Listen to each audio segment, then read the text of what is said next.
আমি over the ফোনই খবরটা পাই, পেয়ে আমি প্রথমে বুঝতেই পারছিলাম যে ঠিক শুনছি না ভুল শুনছি। একটা ড্রোন শটের দরকার ছিল, সেই জন্য গোড়ালি অবধি জল, সেইখানে গিয়ে ড্রোন শটটা হচ্ছিল এবং সেই সময় বোধহয় আরেকটু এগোই করে আর্টিস্ট মানে রাহুল একটু এগিয়েছিল। তালসারীতে অভিনেতা রাহুল বন্দ্যোপাধ্যায়ের সমুদ্রে ডুবে মৃত্যুর ঘটনা। আজ তমলুকের হাসপাতালে অভিনেতার দেহের ময়নাতদন্ত হবে। দীঘা মোহনা থানায় অস্বাভাবিক মৃত্যুর মামলা রুজু হয়েছে। টলিপাড়ায় ক্রমশ জোরালো হচ্ছে তদন্তের দাবি। নিরপেক্ষ পুলিশি তদন্তের দাবি জানিয়েছেন অভিনেত্রী সুদীপ্তা চক্রবর্তী। এই ধরনের শুটিংয়ের ছাড়পত্র নেওয়া হয়নি ওড়িশা পুলিশ সূত্রে, এমনটাই খবর।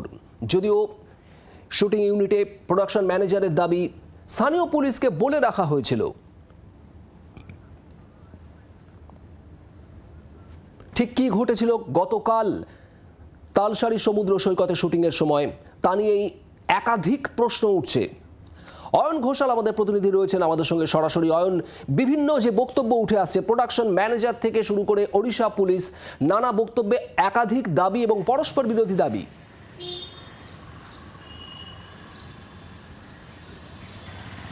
প্রথমত হচ্ছে প্রোডাকশন ম্যানেজার যে বলছেন স্থানীয় পুলিশকে জানানো হয়েছিল, সেটা কোন স্থানীয় পুলিশ?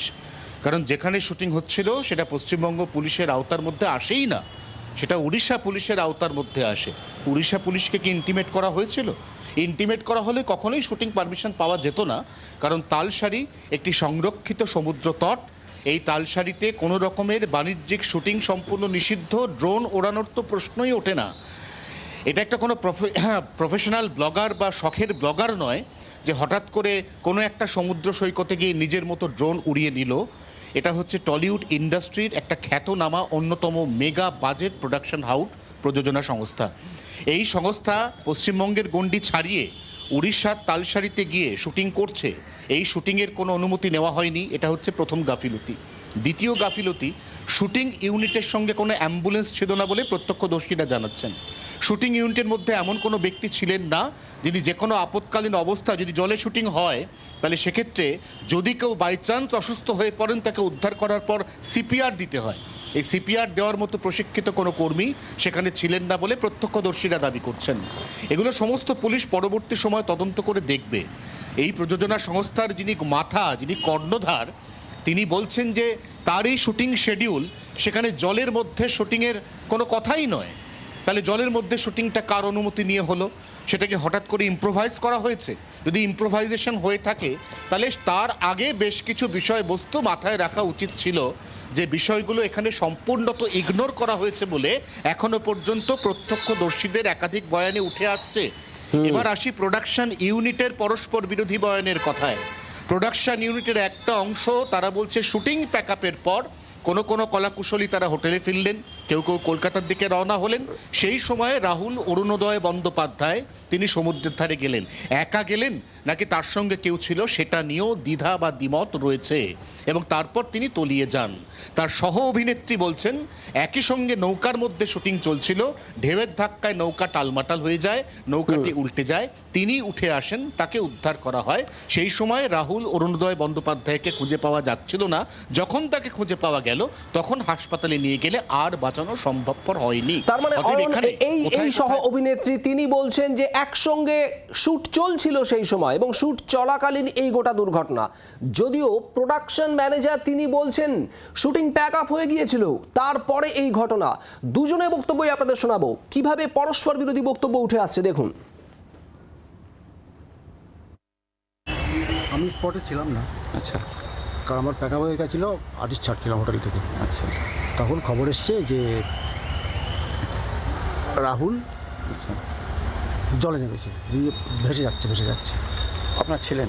আপনি ছিলেন? আমি ছিলাম না, আমরা প্যাক আপ হয়ে গেছে, আর্টিস্ট ছাড়ছিলাম, আর্টিস্ট পড়ে গেছে। আচ্ছা, তবে গেলাম তো বোট ছিল, সেফটি বোট, বোটে তুলেছে। তারপরে সন্ধ্যা হয়ে আনতে আজকে যে গেছিলেন আপনাদের কোনো পারমিশন নিয়েছিলেন? থানা বলা ছিল? তারপরেও কি করে হলো এটা? থানা কোনো নিরাপত্তা দিয়েছিল? হ্যাঁ, নিরাপত্তা তো আমরা করেছি, নিজেরা করেছি, নিজের থেকে দেওয়া ছিল? বোটিং ছিল। ওনাকে জলে নামতে মানা করেছে, মানা করেছে বারবার। জল আনতে নেমে গেছে। কিসের শুটিং চলছিল ওটা? তো ভোলে বাবা পার কাটে টিভি শো। নামটা কি ওনার তাহলে? অরুণোদয় ব্যানার্জি। আধ ঘন্টা আগে আমরা একসাথে শুটিং করছি। করছিলাম, সমুদ্রে নেমে সমুদ্রে শুটিং করছিলাম আমরা। পড়ে গেল না কি ও একটা হঠাৎ করে? আমিও পড়েছি। দুজনেই পড়ে আমি গেছি। ঠিক আছি। রাহুল দাকে দেখো না, রাহুল ঠিক আছে তো? আমাকে যেতে দিচ্ছে না, আমাকে যেতে দিচ্ছে না বাবলু দা। ঠিক আছে বাবা, দেখছি। ঠিক করে তোলো, আমি কথা বলবো। অয়ন, ঠিক এই জায়গাতেই প্রশ্ন উঠছে, দু ধরনের মন্তব্য একেবারে স্পষ্ট হয়ে যাচ্ছে, কিন্তু তাহলে তো প্রশ্ন উঠছে যে যে সময় ঘটনাটা ঘটেছিল সেই সময় শুটিং চলছিল নাকি শুটিং শেষ হয়ে গিয়েছিল, শুটিং চলছিল না, তারপরের কোনো সময় এই ঘটনা?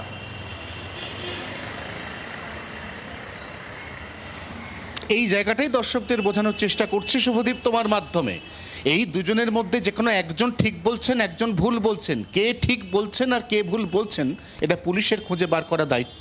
আপাতত প্রোডাকশন ইউনিটের বেশ কিছু সদস্য তাদেরকে ডিটেন করা হয়েছে জিজ্ঞাসাবাদের জন্য, এবং তার সঙ্গে সঙ্গে আজকে হয়তো বিকেলের মধ্যে বা সন্ধ্যের মধ্যে ময়না তদন্তের প্রাথমিক রিপোর্ট পুলিশের হাতে আসবে, এবং তারপর প্রথমত বোঝা যাবে বিষয়টির মধ্যে কোনো ফাউল প্লে রয়েছে কিনা, এবং দ্বিতীয়ত মৃত্যুর প্রকৃত কারণ এবং সময়টা এখানে খুব গুরুত্বপূর্ণ। টাইম লাইন এখানে একটা অত্যন্ত গুরুত্বপূর্ণ ফিচার বা ব্যাটার।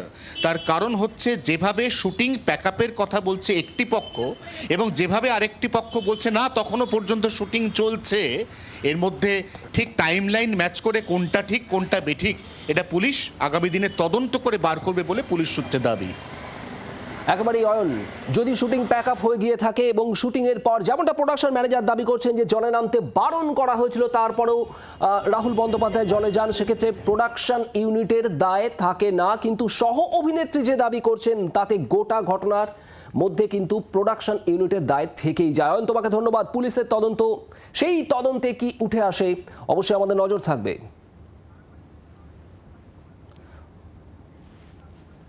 আর এই ধারাবাহিক, যে ধারাবাহিকের শুটিং চলছিল, সেই ধারাবাহিকের কার্যনির্বাহী প্রযোজক শান্তনু নন্দী, তার সঙ্গে আমরা কথা বলেছিলাম। তিনি কি বলছেন শুনুন।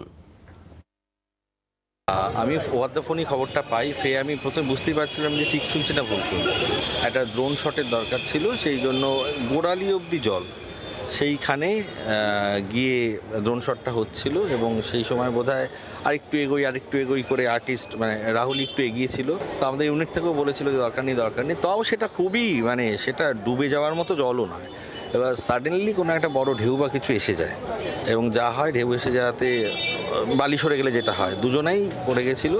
সাথে সাথে আমাদের ইউনিটের যারা ছিল সবাই জলে ঝাঁপ দেয়, এবং আমাদের যে সেফটি বোট বা যা রাখা থাকে তারাও এসে জলে দড়ি ফেলে ঝাঁপ দিয়ে কোনোভাবে ওদেরকে রেস্কিউ করে এনে পাড়ে এনে সাথে সাথে হসপিটালে নিয়ে যাওয়া যায়, এবং সেই অবধিও রাহুলের জ্ঞান ছিল, কথাবার্তা বলেছে যা শুনছি। তারপর হসপিটালে যাওয়ার পর ডাক্তাররা ডিক্লেয়ার করে যে এই ঘটনা হয়েছে।